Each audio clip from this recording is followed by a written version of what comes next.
The players have been standing their ground and the players have been right this whole time. In order for the WNBA to save this league right now, you have to open the books. Let me repeat, open the books. What's the big deal? Guess what? You open the books. And in the hyper-insulated, multi-billion-dollar world of professional sports ownership, there comes a deeply humiliating moment when a labor force loses its grip on strategy and crosses the line into public desperation. It happens when a union burns through its real leverage, when strike threats no longer intimidate the billionaires across the table, when the power dynamic becomes painfully clear. That's when the rhetoric shifts. The demands become louder. The language becomes emotional. And eventually, the requests drift into the mathematically and legally impossible. Right now, the veteran establishment within the WNBA appears to be hitting that breaking point. Former stars and outspoken union loyalists are flooding social media with fiery monologues, demanding transparency, demanding justice, and most strikingly, demanding full access to the league's private financial ledgers. On the surface, it looks like a spectacle, an eruption of frustration from a workforce that may be misreading its place within a rigid corporate hierarchy. But beneath the emotional outbursts lies something far more complex: fear. Because while some of these demands may be unrealistic, they are rooted in a genuine suspicion that the players are not seeing the full financial picture. That revenue tied to the explosive rise of stars like Caitlin Clark isn't being reflected transparently. That behind the polished public statements about unprofitability, there may be accounting strategies shielding real gains. This is where the narrative fractures. The open the books movement has become the rallying cry. And recently, former WNBA standout Angel McCoughtry amplified that call, passionately defending the union and insisting that ownership groups should be morally, if not legally, obligated to disclose detailed financial records to the players. But here's the hard reality. Privately owned enterprises are not structured to operate that way. Demanding full public access to proprietary financial spreadsheets is not just aggressive. It reflects a fundamental misunderstanding of how corporate governance works. At the same time, dismissing the players outright ignores the deeper issue. This isn't just about spreadsheets. It's about trust. It's about whether the economic boom surrounding the league's new generation, fueled by record-breaking attention and cultural momentum, is being shared fairly. So what we're witnessing isn't just a negotiation. It's a psychological standoff. A battle between billionaire ownership groups protecting corporate privacy and a workforce convinced that the numbers don't add up. And when those two forces collide publicly, the result is chaos, confusion, outrage, and a PR war playing out in real time. The players have been standing their ground and the players have been right this whole time. In order for the WNBA to save this league right now, you have to open the books. Let me repeat, open the books. What's the big deal? Guess what? You open the books and... If the WNBA is supposedly on the brink, we're told there's only one solution: open the books. Let that demand sit for a second. Open the books. It's not a suggestion, it's an ultimatum. And it carries the unmistakable tone of an organization that seems to believe it holds equal equity in a billion-dollar enterprise.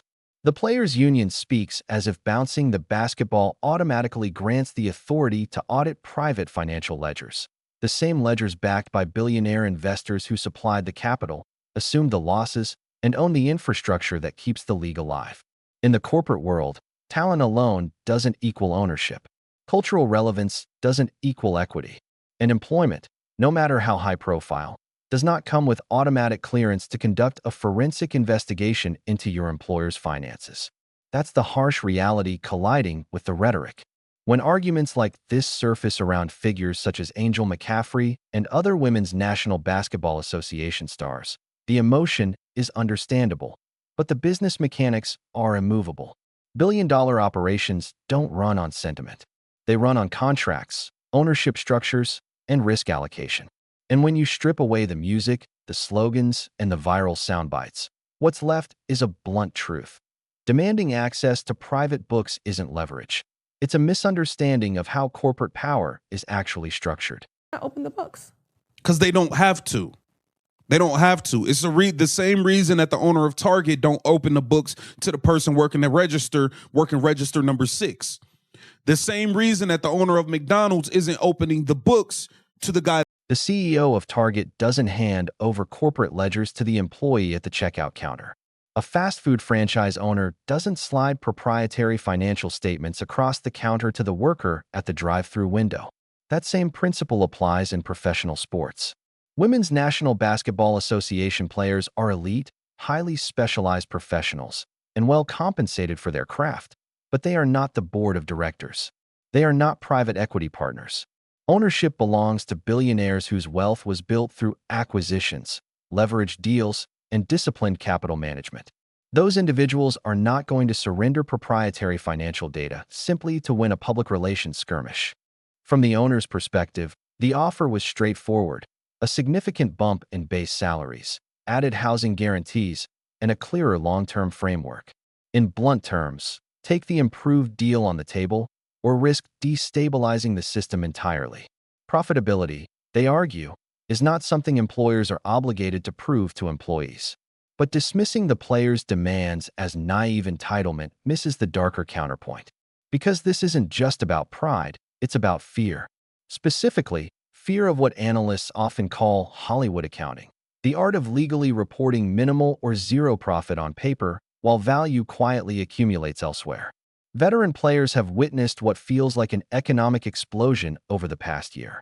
They watched Caitlin Clark drive record-shattering television ratings. They saw arenas sell out across the country. They saw the league secure a historic $2.2 billion media rights agreement. Expansion fees for incoming markets like Toronto and Portland reportedly soared past $100 million just for entry.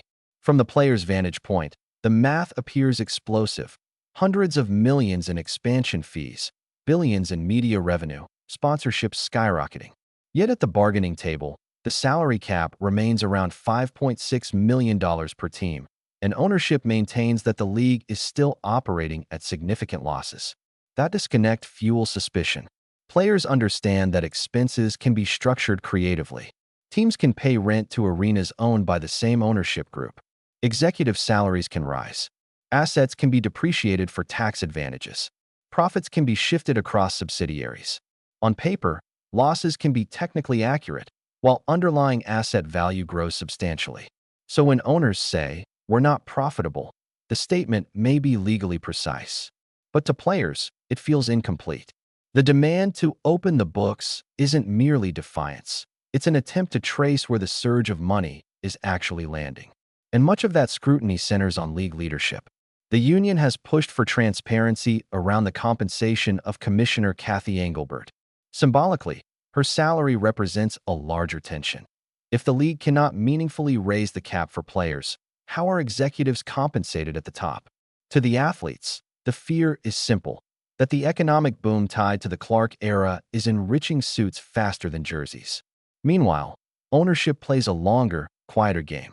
While players voice their frustration publicly, billionaires operate in silence, negotiating from leverage, controlling timelines, and understanding that in corporate warfare, patience is often the most powerful weapon of all.